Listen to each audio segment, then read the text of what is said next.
Okay, well, anyhow, this is my seminar outline: dietary rational gene targeting, bioinformatic mining, and Eat4genes dietary guide, app, and inflammation. Next slide.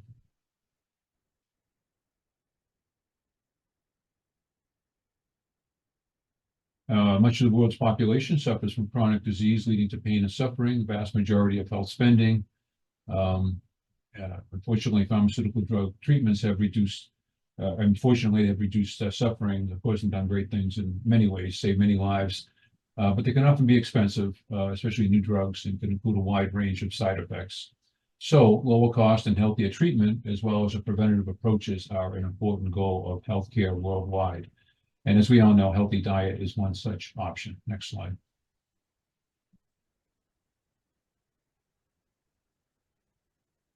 My lab has been researching this through a complementary approach that we call dietary rational gene targeting. And it's based in general on targeting the expression of key disease-related genes and then modulating their expression back towards the normal using healthy diet. We call this approach dietary rational gene targeting, since we are logically or rationally targeting the key genes that are responsible for the disease. Next slide. So here's a good example. This is HER2-dependent breast cancer, which causes about 20% of breast cancers in women.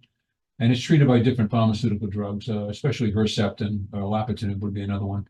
What happens here is that you have an amplification of the HER2 gene. Therefore, you have increased HER2 gene expression. And it is this amplification that is causing cancer, and ovarian cancer, and other types of cancers as well. In strategy is to try to reduce the impact of that elevated expression by using Herceptin. So we wonder, next slide, we wonder if we can do the same thing using healthy dietary agents. Can we reduce it, in this case, from 5 to 1 using something like curcumin, turmeric, or walnut, something like that? Next slide. We propose to accomplish this with natural dietary agents instead of just Herceptin. Okay, next slide, please. And of course, we all know examples of healthy foods and diets: kale, whole grains, nuts, blueberries, yogurt, oatmeal, almonds, broccoli, apples, oranges, and so on. And maybe some dietary supplements. So there was an excellent talk just before me. We'll get into this a bit, but we talk about some of the purified extracts as well. For example, curcumin from turmeric, of course, EGCG from green tea, fish oil, sulforaphane from broccoli, quercetin from many plants. It's the most abundant dietary flavonoid. All of these have been shown to have many healthy components, at least in cell culture in certain rodent studies. Next slide.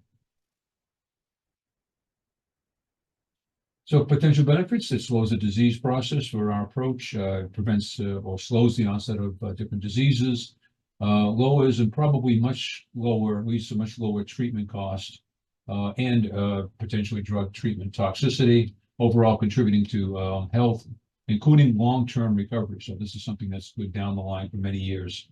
And it's readily translatable. The only change that has to take place, the only action that is needed, is simple dietary modification. For example, you don't need a script from a primary care provider. Next slide. These studies are a major extension of nutrigenomic studies. And so our hope here is to expand and accelerate it for public benefit. And we think it has potential application to many different medical conditions. Next slide. So we'll get into the bioinformatic mining now. So here we want to use bioinformatic mining to identify human genes whose expressions are modulated by various healthy nutraceuticals. Next. So these targets could include, for example, HER2, as I just mentioned. VEGF-A would be another example. Avastin is the pharmaceutical drug that targets VEGF-A, but it's a way of somewhat of a treatment for preventing or minimizing, I should say, metastasis for certain cancers. HMG-CoA reductase, another great example. That's Lipitor, is a way of reducing the activity of this enzyme to reduce high cholesterol. Next. And then preventative approaches. So BRCA1, BRCA2 pathway would be a great example. Mutations to BRCA1, BRCA2 are devastating in terms of contributing to breast and ovarian cancers and other types of cancers as well. And so some young girls would inherit these mutations. So a bioinformatic approach could be used to help minimize the impact of the BRCA1, BRCA2 mutations, kind of increasing the impact of the wild type allele. And you can say the same thing for children that are at risk for obesity with those genes. And even in healthy people, maybe to extend longevity, telomerases and P16 and mTOR and so on. Next. So as mentioned, we're desiring a reduction of gene expression back towards the normal. And this transformation can serve as a foundation for a potential patient dietary treatment, that is to say, an app. Next slide. And for this, we have mined various databases. So, of course, GEO is an excellent one, Gene Expression Omnibus is part of NCBI at NIH. PubMed, everybody knows, Google Scholar, clinicaltrials.gov, excellent site, Cochrane Library, and of course in England, EMBL-EBI is excellent as well. So for our mining strategy, we use the Boolean search operator and in combination with keywords. So for example, human gene expression is separately each individual dietary agent. So we could put turmeric. So it could be human and gene expression and turmeric to identify these modulated genes. And we looked at many different potentially healthy, at least where there's evidence of healthy activity. And this includes whole foods, which is the gold standard, whole food extracts, and as well as purified phytochemicals with significant published evidence of health benefits. So here's some examples. I won't read them all, but certainly grape, olive oil, ginkgo, soy, oatmeal, grain. And most of us have seen publications and reports about how they're beneficial. And if we read down towards the bottom here, we look at purified phytochemicals. There's a lot of studies out there showing benefit of EGCG from tea, curcumin, genistein from soy, quercetin, resveratrol, lycopene, and so on. There are other studies that don't show so much benefit, but certainly enough that they're worth pursuing. So results to date, we found 51 human ingestion studies, 37 were whole food related. Human gene expression studies were found for 18 of 41 search whole foods or extracts. So there are a number of foods where we cannot find gene expression studies. Disappointingly, hopefully that will change in the future. Despite varying conditions, for example, wide range of treatment, ingestion treatments, the number of whole genome modulated genes per study actually was reasonably consistent, roughly 5% of the total genes. This compilation represents a key part of what I'm going to present next, which is our dietary guide app.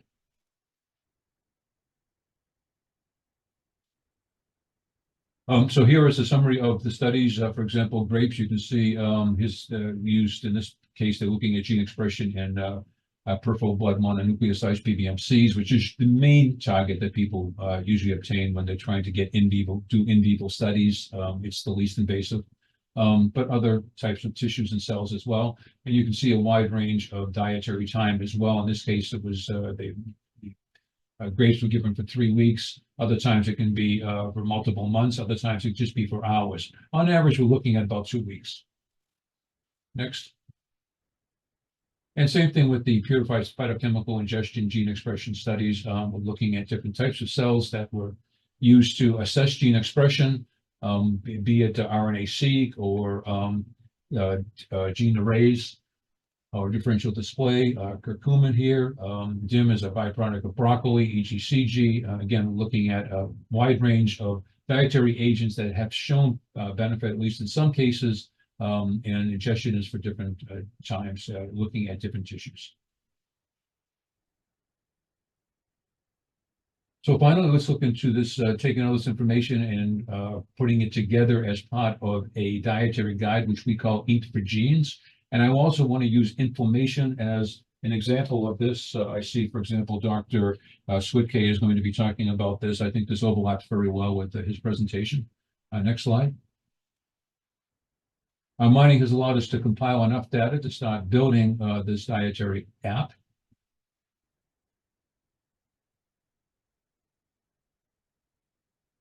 It presents a first step prototype. So I'm saying for now it's a prototype, it's a suggestion model. So it's eventually translating our dietary rational gene targeting strategy. So you remember that from my initial slides. We want to use that information, that mined information, put it in the form of an app so that it is presented as a resource to the public. So again, this represents at this time a suggested, not yet recommended dietary guide. For the app development, this was done by my collaborators at Rensselaer Polytech Institute.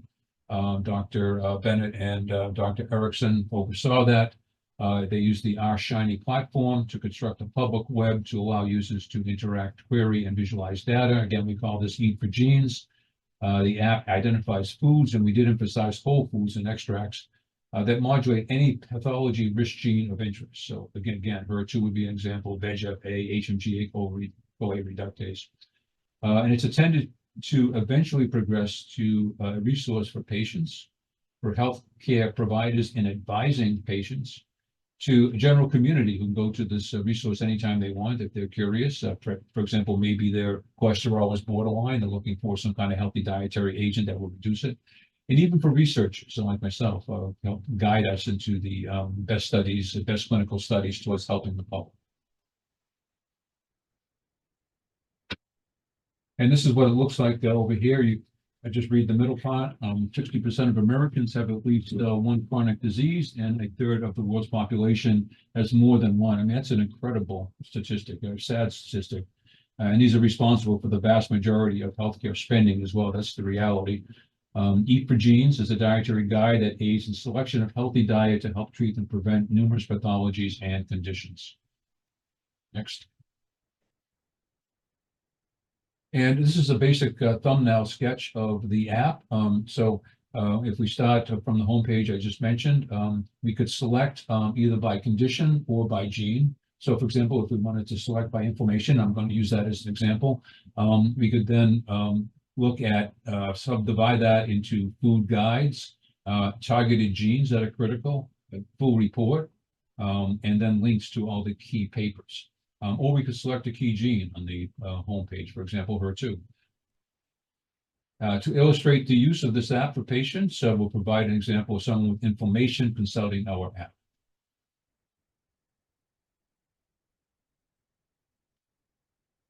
This is always incredible for me to see chronic inflammation, especially is implicated in a wide range of disorders, including immune disease, and rheumatoid arthritis would be an excellent example of that.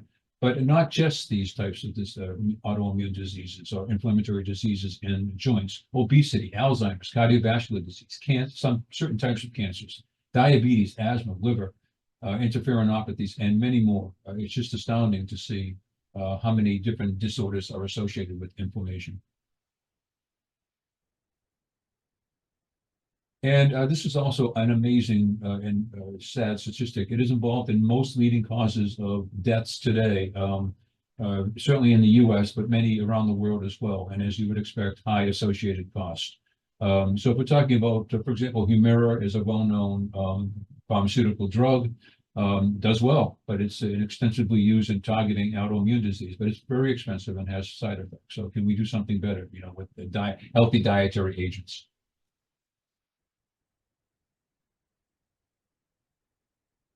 Of course, there's a lot of contributors: inflammation, lifestyle, smoking, lack of exercise, but diet plays a key role when we're talking about inflammation.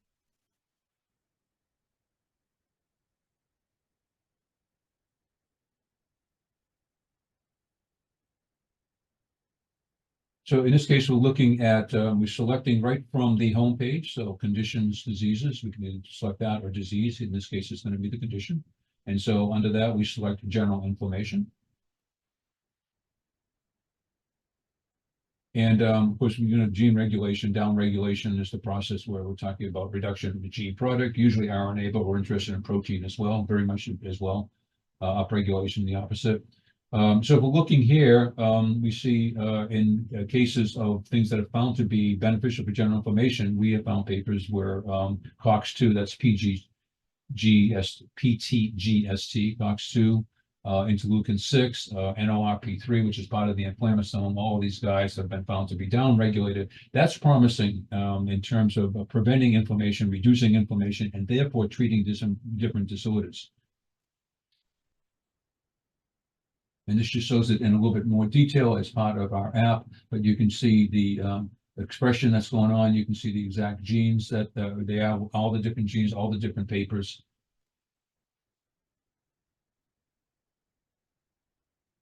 And we can see a little bit more over here. COX-2 down in this study, IL-6, the pro-inflammatory cytokine, IL-6, or any of these pro-inflammatory cytokines down as well.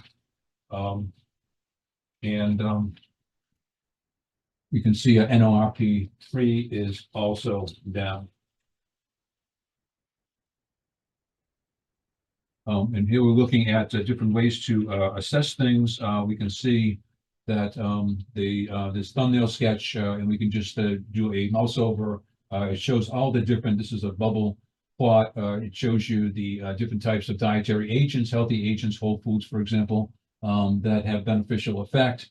And the size of the bubble will tell you that there's more evidence for that effect. And there's a mouse over as well to tell you different information about the different types of dietary products. And then there's also this information that tells you a summary of each of the different papers that are contributing to us coming to those conclusions.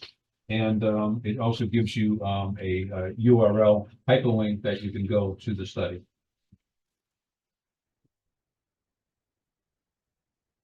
So conclusions, dietary rational gene targeting represents an innovative dietary approach to improving health. It's simple, healthy, low cost, readily translatable, and represents implementation of dietary rational targeting as a first type prototype towards a publicly available option for patients, healthcare providers, community, and researchers to treat and prevent numerous health conditions. And I think especially in terms of inflammation, which is a focus of ours, there are these other types of approaches out there.